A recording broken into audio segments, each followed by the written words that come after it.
But the next thing I'm going to do is I put all this information here, but I am going to now ghost this back. Again, I take my kneaded eraser, flatten it out a bit, and I'm going to just wipe that down, or dab it. Dabbing also works too, to get the heavier amounts of graphite off the drawing, because it's like, this is just my guide. It's like in dot to dots, where it will guide you through the drawing so you suddenly see the drawing. This is just my setup, so I know where everything is. So I'm not as hesitant, you know, if I were to draw it straight on, I don't have any guide, but I still have the drawing underneath. So now we're going to get into the pen and ink. So I'm going to put a piece of paper here. It's also a good idea when you're drawing in pen and ink, if you want to, put a piece of paper under your hand that you can move around, so that while you're drawing, you know, the palm of your hand is resting on something. I like to have a pad or something nearby too, so that when you first draw the ink, okay, let's see, let me put this in camera so you can see what I'm doing. I will usually dip my pen in, and then I'll get it so that the well, you can see, let's see if I can get it up into the camera. So that the let's see here, there we go.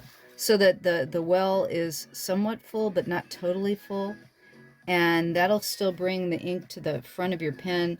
It's just you'll have to dip it more often. And then I'm going to do a couple of test lines. Okay. And I'm going to keep that to the side so that I don't, it's not my way. So I have my picture to look at while I'm drawing. And I'm going to just start with the nose here. I usually start with the nose and the eyes. Actually, I'm going to start with the eye over here. I find that in all drawings, especially if they have any kind of face, whether it's a human or an animal, if you start with the eyes and you get the face right, everything else tends to go right in the drawing, because that's where you look most in any drawing. Everything, it relies on the personality of the character that you're drawing. If you're drawing a human or you're drawing an animal, everything relies on what you do with the face. And what you can see in the eye, what I'm doing is I'm leaving a highlight. I'm leaving this little area of white there, and I'm drawing basically across the pupil, and that'll give me reflection. So the light comes in, goes through the eye, and hits the bottom. So even though it's a black eye, that'll give you some volume to your eye. And then I'll go over in here and do the other one. And the thing is that while you're doing any drawing from a photograph, you don't have to be exact. You know, it's like you want to adjust your drawing as you go to make it work for you. You know, sometimes a photographer can only catch so much. They can only do so much with their photograph. And so if you can, quote unquote, you know, your job as an illustrator or an artist is to put your personality into that photograph and to make it something that connects with your viewer. Okay, so now you'll notice I'm doing the types of lines that I'm doing right now are very short and almost stipply. They're almost, stipple is a dot. When you take your pen and you go, well, let me show you. I'll stipple his nose. Okay, because it's going to be dark to do his nose. You can tell I'm doing these little dots and just going bump, bump, bump, bump, bump, bump, bump. And then I'm going to put in some more ink down there. And you can tell there's this big highlight right here on his nose. So I want to leave that area open and keep the dots further apart there. And so the thing is that you'll almost go kind of gray over the area. And as you continue to stipple more, and you want to do it randomly because, okay, the ink is wet and it dries very, very fast because even though, you know, you're dotting what have you, that's more or less a very small area. So it'll dry very, very quickly. And that way, let's see how we get this nice nose, get some volume because there's a bigger selection of dots down in this area and fewer dots where there's white. And that literally will turn the nose so that we feel like we've got a bumpy nose there. And then he's got this little lip.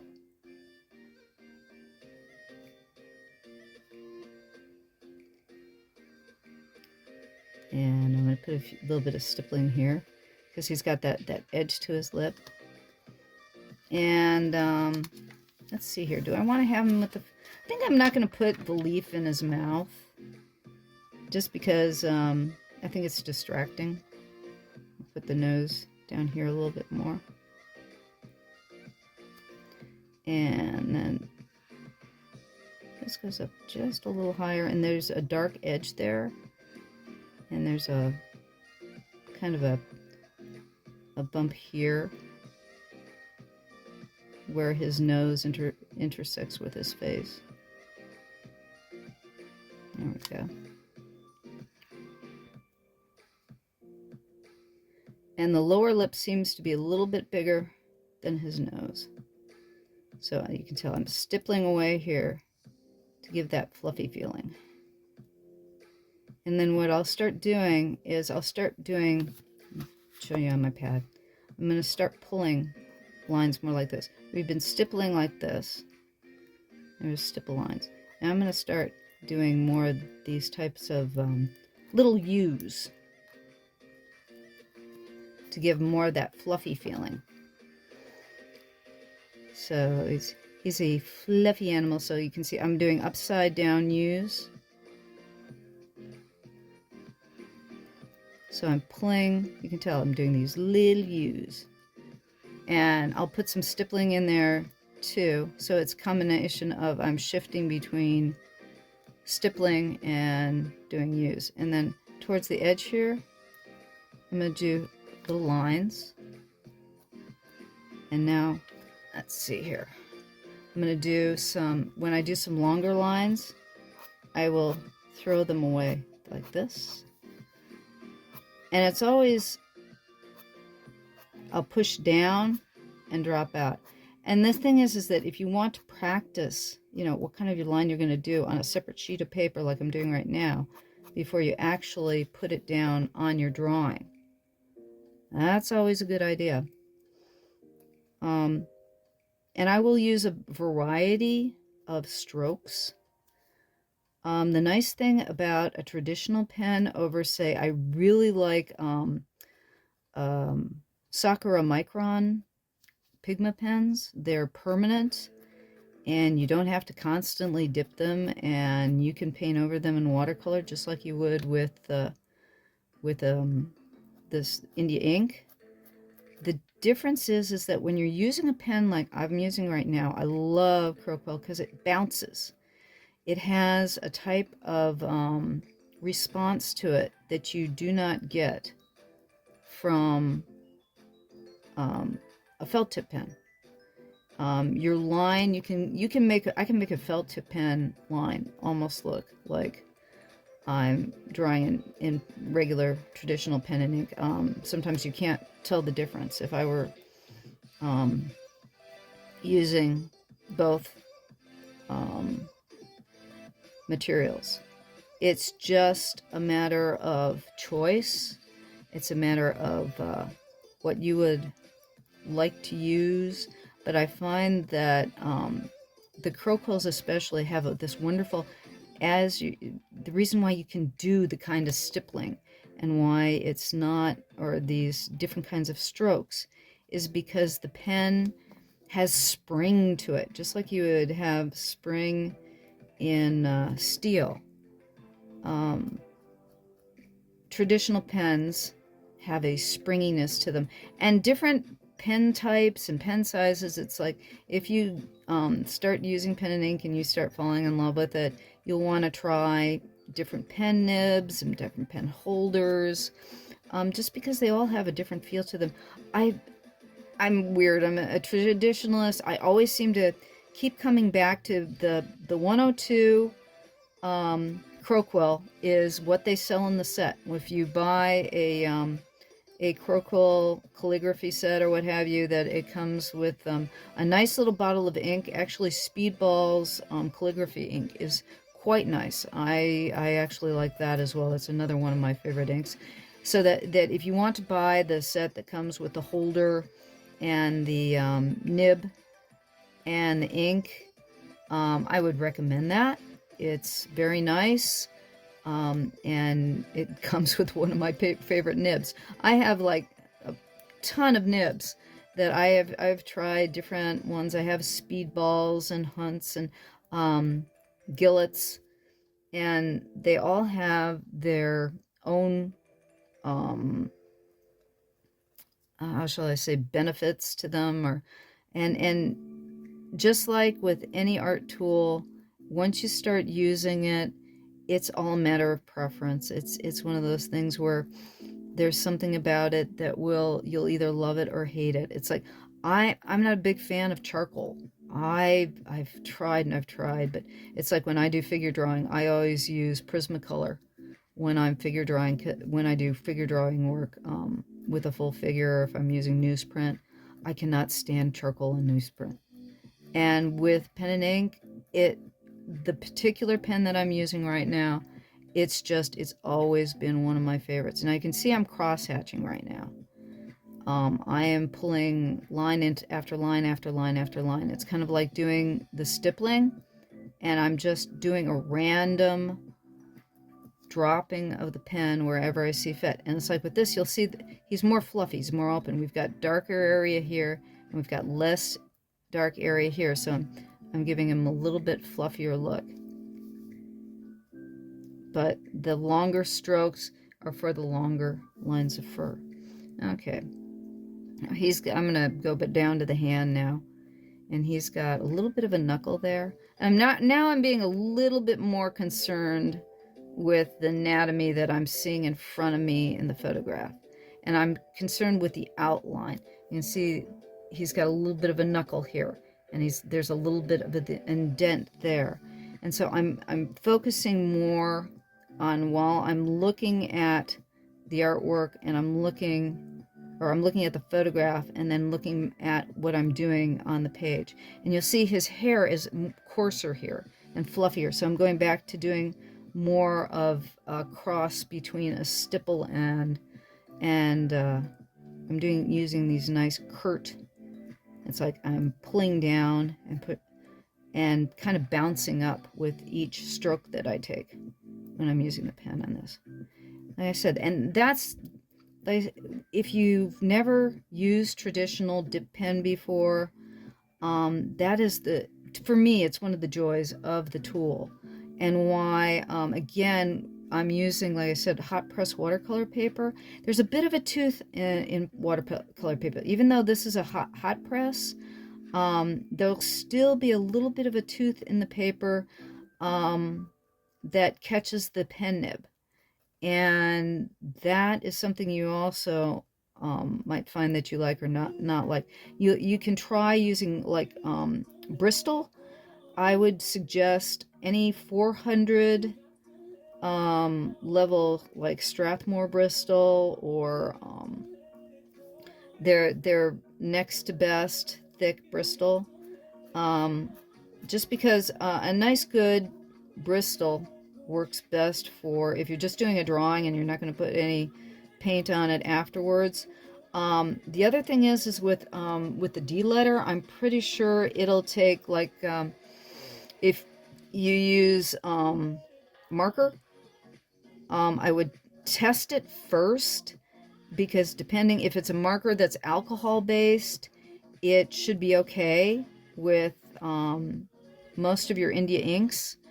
But the best thing to do is to do a sample first before you put marker on top of it. But for the most part, you should be able to use basically a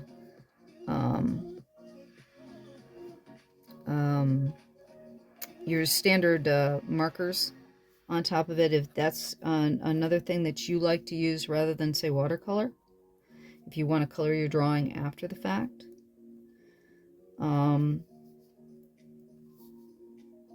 I've done that myself. I'm going back and forth. The other thing is when you're drawing and you're not quite sure what the line is you want, do short little lines and then connect them afterwards. Okay, it's like another way. We're going to do part of the tree now.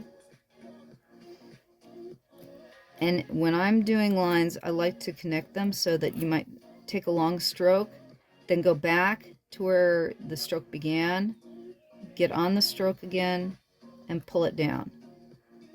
Rather than, you can do just one long stroke, or you can do short strokes like that. But the standard, if you want to control your line more, do a line, go to where the line is, and pull into it again. And that's how you can get a more connected line.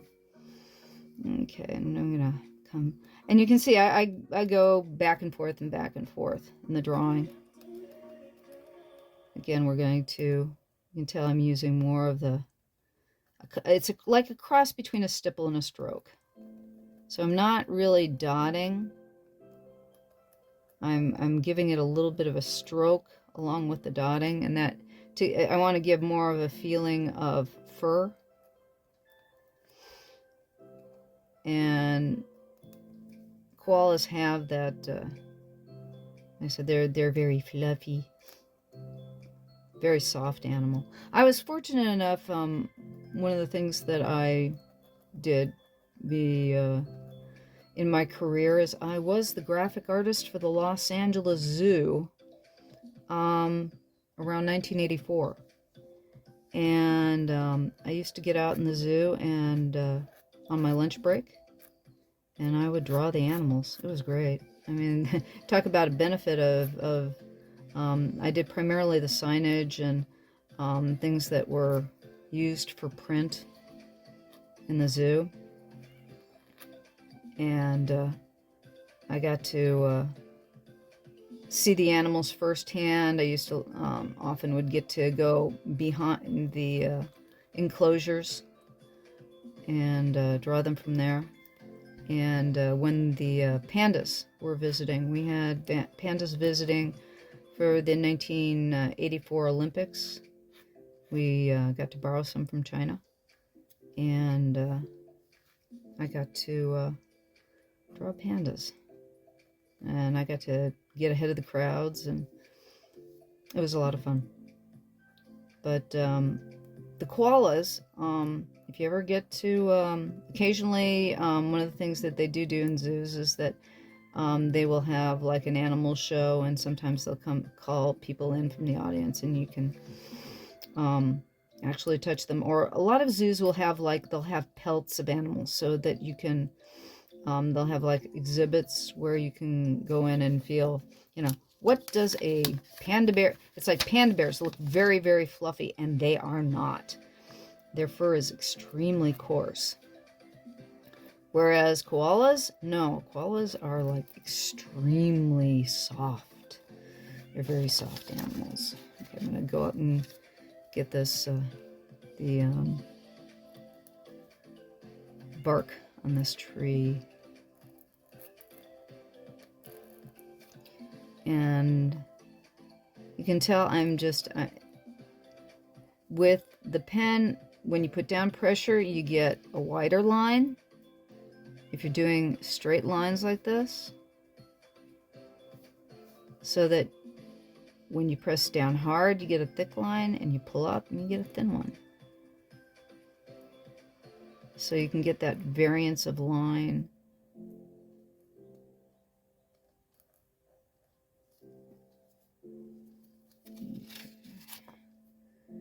And then I'm going to put some cross hatching on this because I want to turn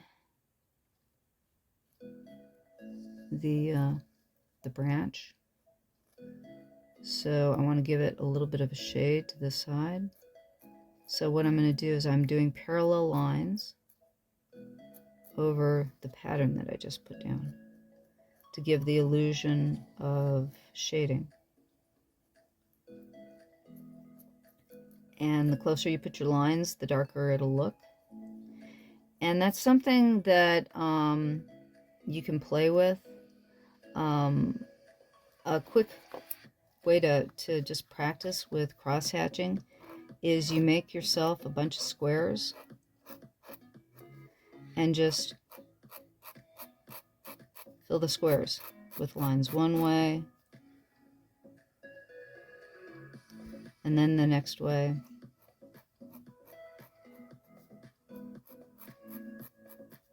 And try different types of lines. This is a traditional type of cross hatching where you do lines of different variants and then do the same thing in the other direction. And you can get there's all different kinds, or you can do squiggly lines.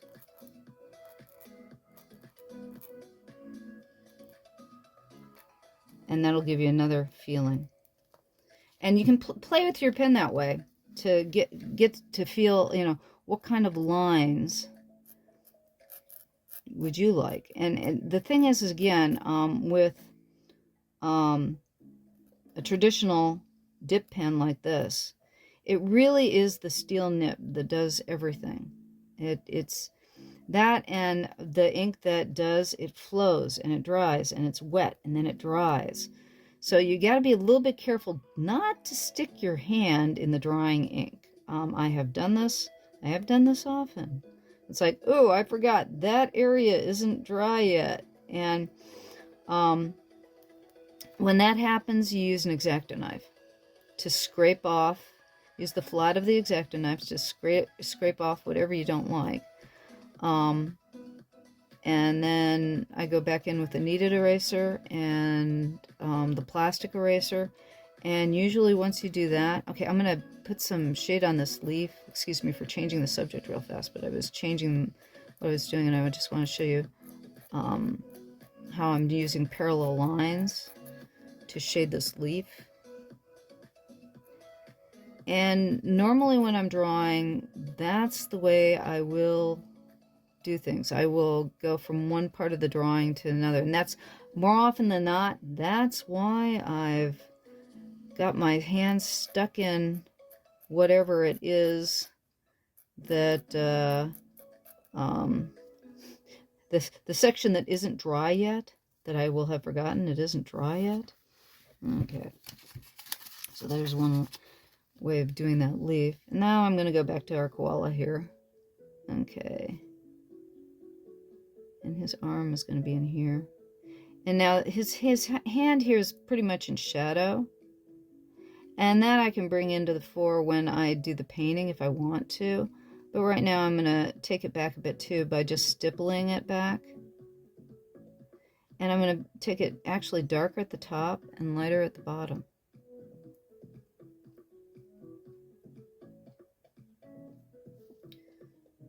And do a little bit of that on his hands. And I'll turn those fingers a little bit. Give his little fingers a little bit of volume by giving the illusion of shadow. And there's a claw in there. Put a claw in there. Okay, and then I'm going to go back. Now, this is all light in here, but there's a little bit of shadow underneath his ear here. I want to finish that. And I want to heavy up the outline here, so I'm just, you can tell I'm just stippling it all the way. There we go. Okay, and then we're going to go back to under his chin here.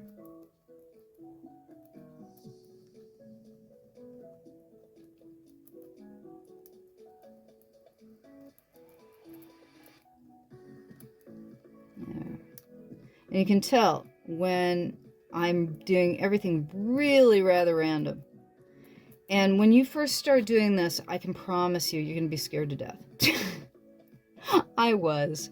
It's like, oh, if I put too much, I'm going to screw up. It's always that way, believe me. It's the one thing that it's like, get as many drawings done as possible so that you can get over the fear. Because the biggest problem that any beginning artist has, or whenever you start with a new skill or a new technique, is the fear of screwing up is the worst. You know, it's like you're going to screw up. Just, you know, figure out how to fix your mistakes. That is the best thing you can do. And also when it comes to pen and ink, the more cross-hatching you do, the better it looks. It's like when you first start stippling an area, it'll like, oh my god, it looks bad. And then you start adding more cross-hatching and more cross-hatching, and it's like, okay, it looked bad when I started, but now it's looking better. And with any work you do, I can promise you this one right now. Any piece that you've ever done that you thought looked like crud when you started, go away for a week, come back, and you'll go, hey, that's a lot better than I thought it was. Now, I'm gonna extend this because I realized after the fact that I made that a little bit too small. So you can see I did this pencil line right here, and I'm just gonna extend that beyond there, because as I'm looking at the photograph and what I'm doing here, there's certain things that I didn't quite catch in the pencil. And I don't have to redraw it with the pencil because I can see where I can put it in with the pen. And I'm just going to put it in with the pen. And you can tell right now I'm really doing a random kind of stippling here. It's not a real hard and fast stipple. And see, they kind of go all in different directions. Kind of like that. So I'm figuring out where my outline is here. Now he's got his leg.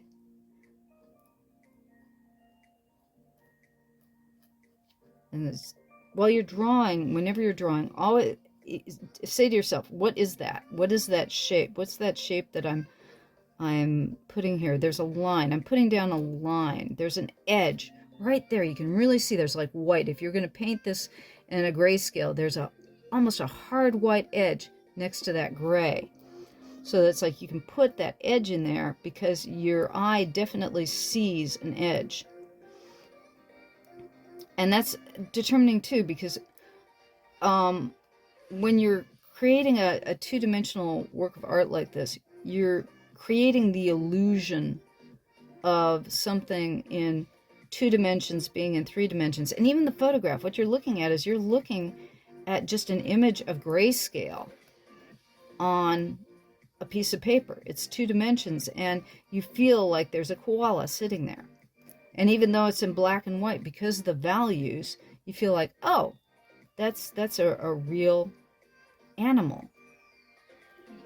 And that's the illusion of art in itself, is giving that illusion of I've got something real when all you've got is a flat 2-dimensional surface with some images. Yeah. So you can see how we go between a stipple and a line and a stipple and a line to give the illusion of fur and the illusion of value. Let's see here. And this is, you can see, this is like, you can see, here's where his hip comes in, and his heel is somewhere around here.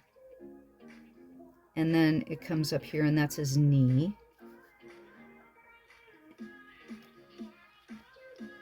And you think about those things, where is like that heel? And this is like, koalas have kind of more of a bump than a tail. They don't really have a tail. They have like a bump back there. and where he's sitting on the tree here. And you can see, now I'm drawing lines down to get that. And I'm doing it kind of haphazard, so it's like one line on top of another, and top of another, and top of another, to build it up to give that thickness. I'm doing it to the music. I know a lot of artists will have music on the background just to, you know, rock and roll, classical, whatever suits their mood to get your drawing in the mood for things. I often actually listen to anime, and anime has got some of the best music in it. Oh, there's some animes that I will listen to in Japanese, because I like the sound of Japanese, and the music is so good in them, especially in the fight sequences. And it's really great to do artwork too. But anyways, so you can tell as I'm just kind of making up the bark as I go along here, with just like squiggly lines. Now I'm going to go back to the... And also, it's like you can get tired of stippling after a while. You know, it's like doing needlepoint. But your fingers might find that they're getting tired after a while. Okay. And go back in the stippling again, just as I talk about stippling being difficult. Because you gotta stipple this like here. And they have kind of, their fur does this kind of a jig-jaggedy thing in parts of their body too. So I'm doing, you can tell I'm doing little parallel strikes of lines to give that illusion of the fur that they have in some areas of their body. And it's a little bit darker here.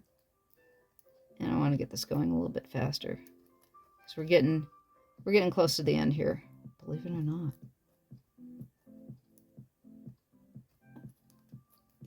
Now, when I'm done with this, the nice thing about pen and ink for the most part is about the time that I'm done, I can take my eraser to it. Even when I'm doing ballpoint pen inking, I wouldn't take it to the drawing as fast as I can take it to it with pen and ink. I said this stuff is almost instantaneous when it comes to drawing. But you've got to be careful. It's probably because there's so much stippling in this particular piece. And there's a lot, I'm doing a lot of stippling on this guy primarily because it's good for showing that, you know, an animal's fluffy. Is to give, you know, it's got fluffy fur. So there's more dotting on this guy. You can tell that it goes pretty fast. And that's what also, it's like once you get used to doing it, it'll go faster. It's like when you first start out, you'll be going really slow because you're afraid of making mistakes and doing the wrong stroke and putting too much in, or putting too little in, or putting too much in the right place, or putting too much in the wrong place. Now, if you're going to stipple a big area too, one of the things that I will do is I'll do random stipples like this, okay? You just kind of keep going all over the area because the whole thing's got to be darker. So you want to be very random. So pick an area that you're going to stipple through, and that way you're not going one dot into another. Like that dot you just did over here, it's got time to dry while you're doing this dot over here. So you get the randomness going first. And then that way, like I said, you know, the dots in the other areas have a moment to dry, so that when you do one dot on top of another, it will blend into that dot. Okay, so now that I've got, you know, kind of an overall tone to this area, I'm going to start localizing where I'm putting the dots. Because this area is going to be darker in here. This is the darkest area. And I'm going to probably do a little bit more kind of a random type cross hatching in there just to get it done faster.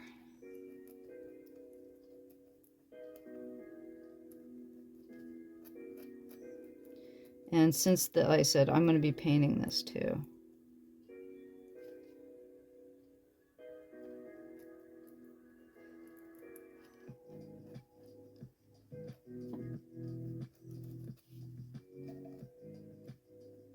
There. Now I'm going to heavy up the lines and get this guy up here. So while that's drying a little bit, I'm going to go in here and get this arm turned.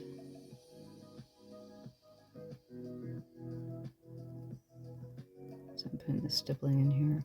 Now you'll notice I'm keeping this edge a little bit on the white, so you've got reflective light coming in there so that the darkness doesn't go all the way to the edge. And that gives it a little bit, when you have a little bit of light. So you got the dark line that defines the edge, and then you have a little bit of line of white there. And that'll give me a little bit of reflective light there by not, you know, totally going dark all the way to the edge.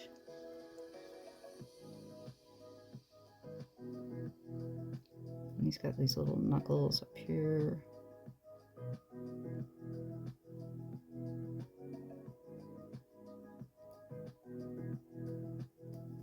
Okay. And do just a little bit more stippling to give some volume.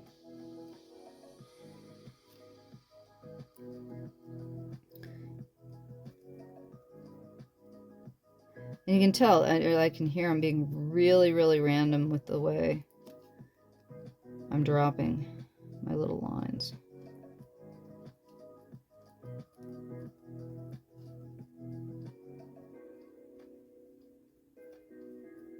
And yay! Just about done with the boy. Okay, give a little bit of color, because it's all white in there, so I want to just give a few more dots. Give volume in the back. Okay, now we're going to finish up the tree, and I'm probably going to heavy up the outline just a little bit more, and then we're just about done with this boy or girl. Come to the conclusion, I call a lot of the characters that now you'll notice I'm being really, really random with the way I'm tracing the leaf, because I know for a fact that with eucalyptus, a lot of the times the edges of those leaves have a tendency to get chewed. Or like insects will take the edge of the leaf and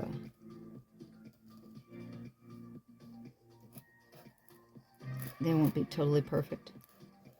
And also gives it more of a natural feel that way.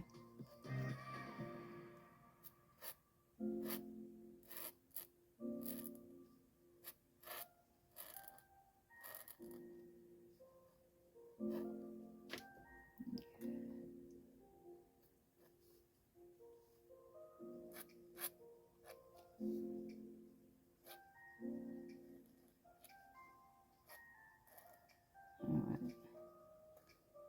Looks pretty good. Alrighty.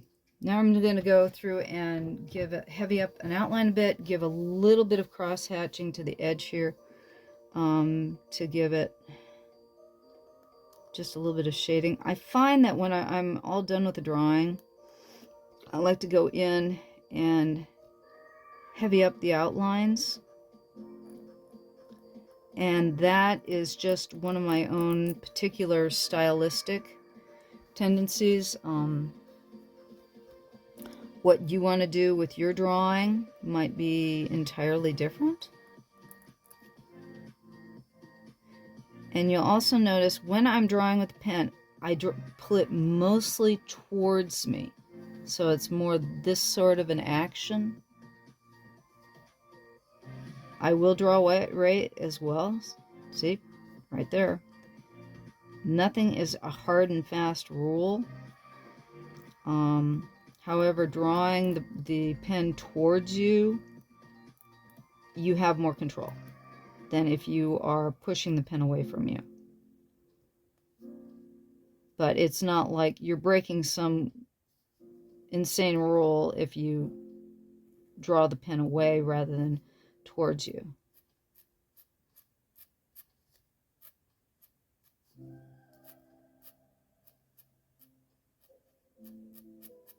Now I'm just doing some parallel lines for shade.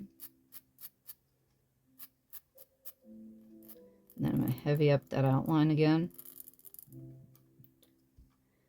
And believe me, when you first try this, you're not going to be going as fast as I am. You're not going to be as confident. It all comes with making mistakes. And what I'd highly recommend is with your first couple of drawings, make them so you don't want to do like try to do a masterpiece or something you want to frame the first several times out. I mean, just do some practice. Do some, okay, if it comes out fantastic, wonderful, but don't treat it like it's going to be precious. Whenever you start treating your artwork precious, that's when you make the screw up. So you're going, oh gee, I put 40 hours into this piece and then I dumped my bottle of ink on it. Believe me, I've done it. I have done the 40-hour piece and dumped the bottle of ink on it, and then you gotta go, okay, how do you fix it? Is it okay? Do I throw this thing completely away, or do I figure out how I can fix it and change it and repair it and keep it? And that's always a debate when you're making a piece of art. Except, on the computer, that's what they've got the undo button for. But there's a satisfaction that you get when you do traditional art that you don't get any other place. Okay. Well, this baby's more or less done for me. Like I said, I'm going to be painting this. So I can add some interest in the background, and I can do that sort of thing with the ink afterwards. That'll give me a little bit, as I realize I haven't turned his mouth much here. Let's do that. And a little bit more detail in his face.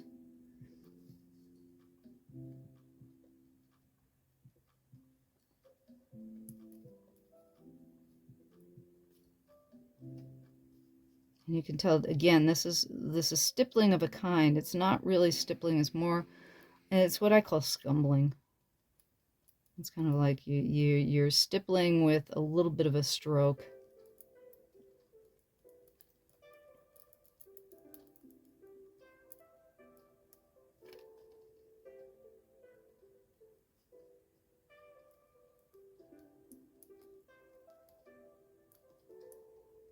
And like I said, with a lot of this shading, it's like I can put it in the paint if I want to.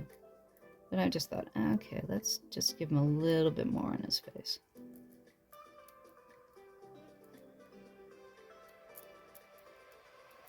So the thing is, again, you usually can't overdo or underdo something. It's finished when you say it's finished. So I'm going to say that's finished. Now, I'm going to take, okay, here's my pen. I'm going to take a paper towel and just wipe it like that. And you can see there's still some residue on it, but most of it's done. And that's basically, just wiping your pen is all you really have to do to clean it. I have a spider on my page. Sorry. Okay, so I'm going to cap my ink. And then we're going to, if you touch it right now, see? It's dry. There is no ink there. It's like, I have no ink on my hands. This thing's totally dry. So I'm going to take my Kneaded eraser right here. And we're going to go over the drawing with the kneaded eraser to pull out the pencil lines.